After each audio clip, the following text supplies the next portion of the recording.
Brilliant. Thank you very much. So, as I don't know if you've been communicated, but I was stuck on a broken train, so just rushed in.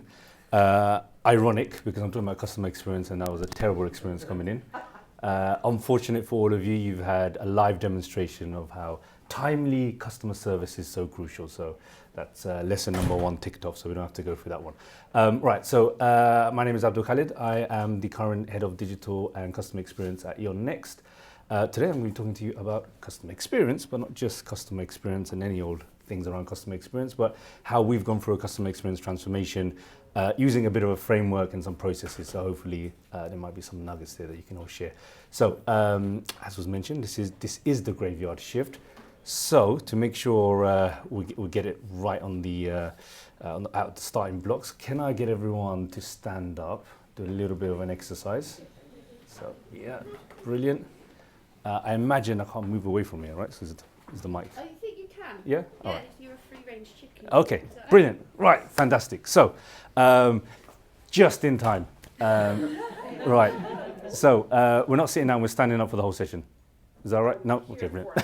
Right. So, activity number one is, can you all take a seat? Sit down. So, yes, just to make sure you're all paying attention and ready to go. No purpose behind that exercise.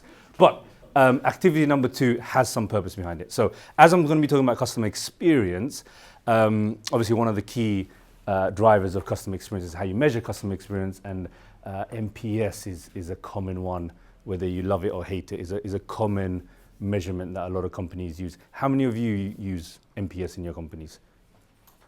Right, okay, majority.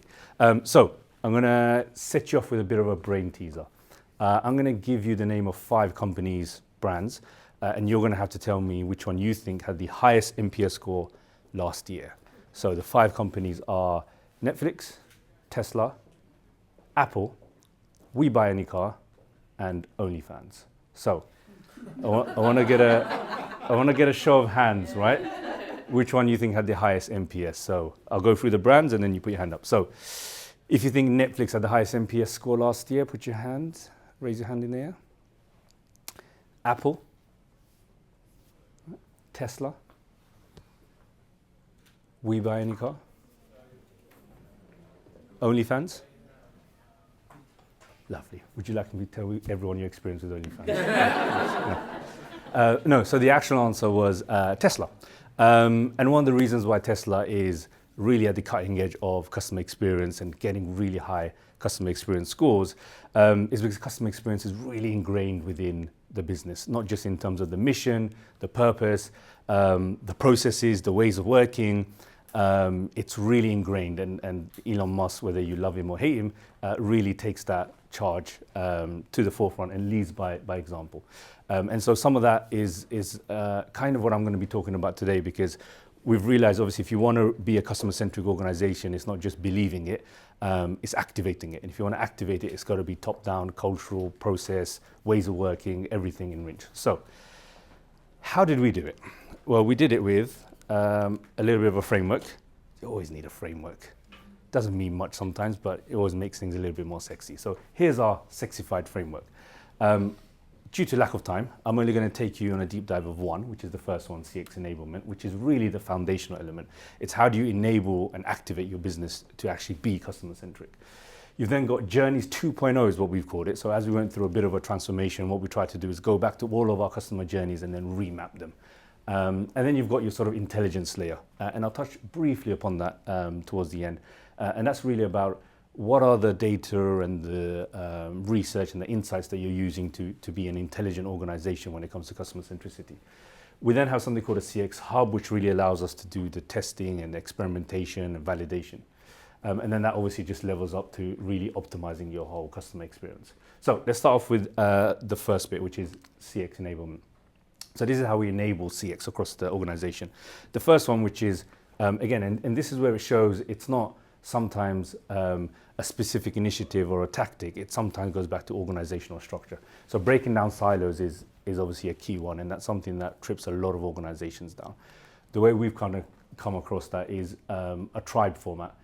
So this is bringing different parts of the organizations together around a journey or a customer problem to be able to solve that holistically.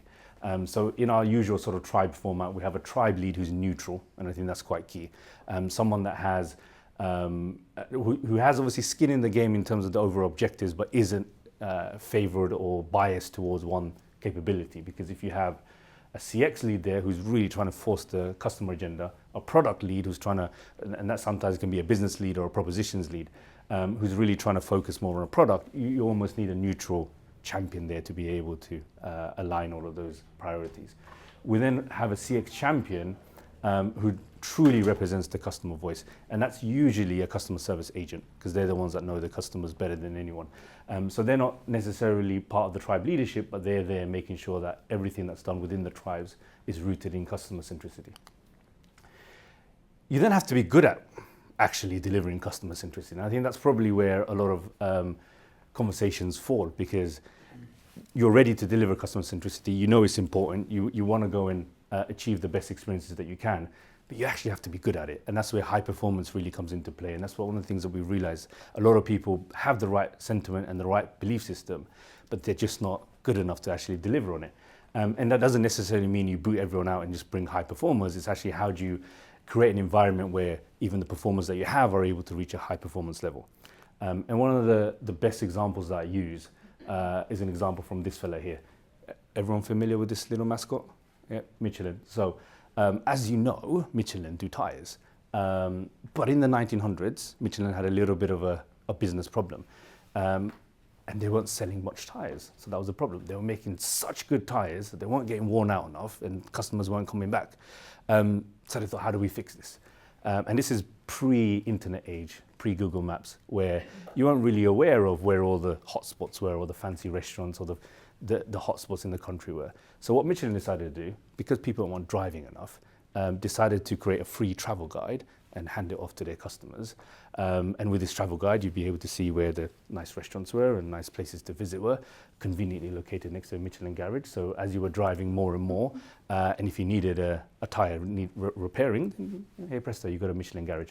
And if you haven't connected the dots, that Michelin guide that they set up in the 1900s is now what we familiar know as the Michelin star rating that you see across restaurants and hotels. So how they managed to solve a problem was not by increasing their prices, which most companies would do, not by making less quality products, because that would be a good way to solve your problem.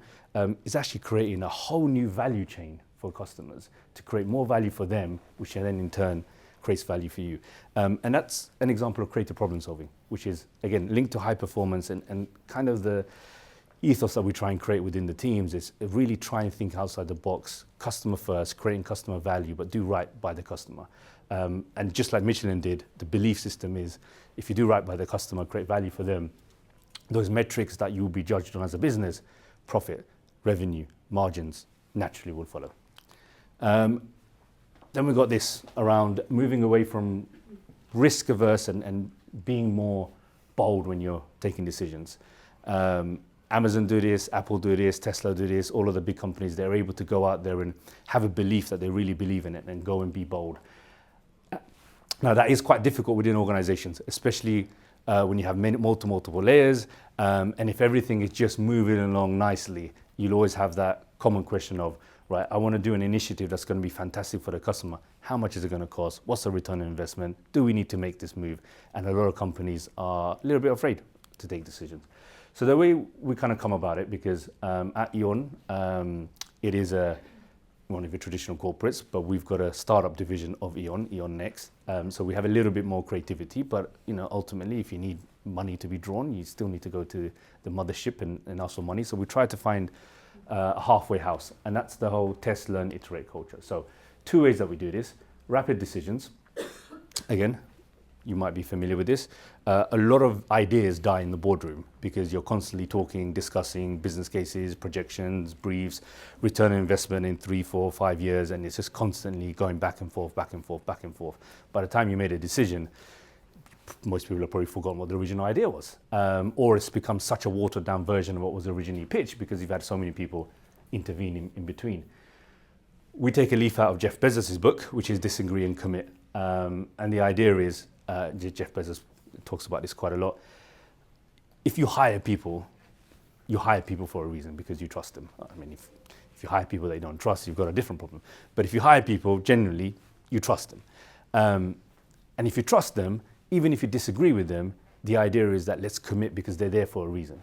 And Jeff Bezos had the famous example of AWS, if anyone's familiar, in terms of the hosting platform, which he fundamentally disagreed as packaging up and selling into the market.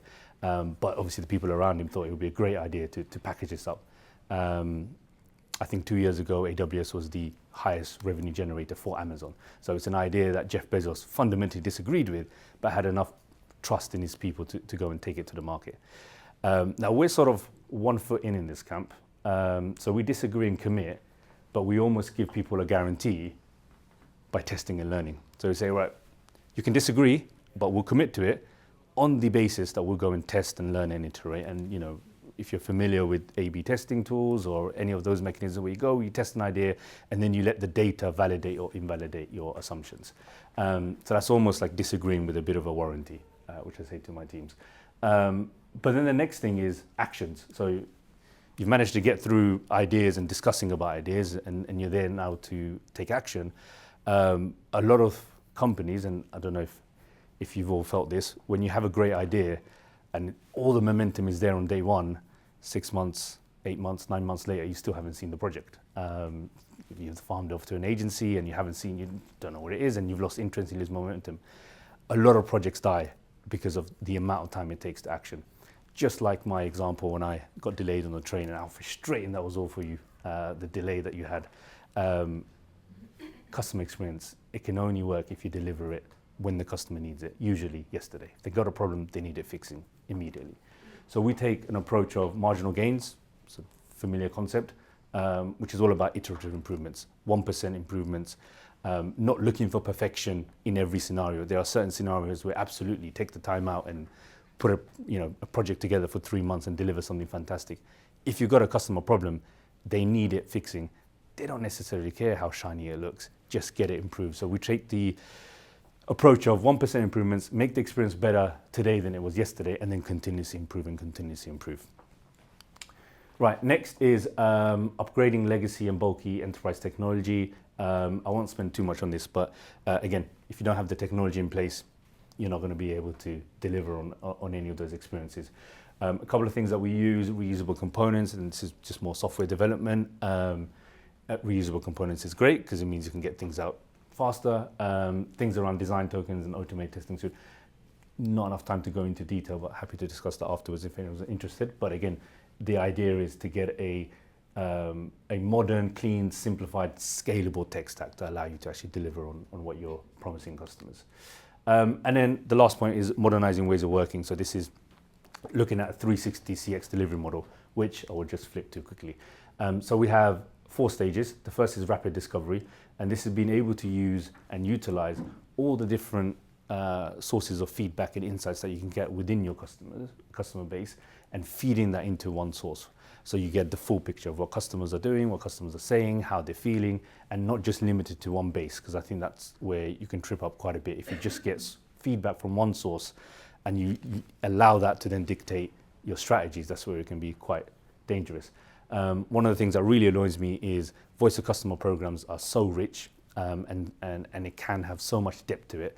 Whereas I walk into a lot of companies and their whole voice of customer program is just interviewing a handful of customers and then landing on conclusions. Apologies if you fit into any of that, but that is an annoying thing for me because that doesn't give you the full picture. Customer interviews is part of the chain of research, but there's other ways that you can actually go and get research and customer feedback, customer insights, the behavior. We use quite a few tools. Chattermill is a great tool that we use that allows us, has a lot of AI-driven mechanism there that grabs feedback from all the different channels that we have and then is able to kind of analyze the sentiment around it. We're then able to supplement that with the customer behavior online. So through our digital channels, we're able to see the feedback that they left, what actually caused them to leave that feedback in the first place. So go back and sort of root cause analysis. We use our customer service agents really, really heavily in this process as well because they can add the missing flavor to some of the feedback that you get. And then what you can do, once you sort of identify that, then you can do targeted interviews. And that's where I'm more of a fan of, is once you know kind of the group of customers that are having issues, what type of issues they're having, then you can go back and survey your customers or have interviews with the customers. We do a lot of call listening as well. And again, using AI technologies that allows us to kind of get the sentiment from thousands upon thousands of calls, because that's where the actual problem has landed.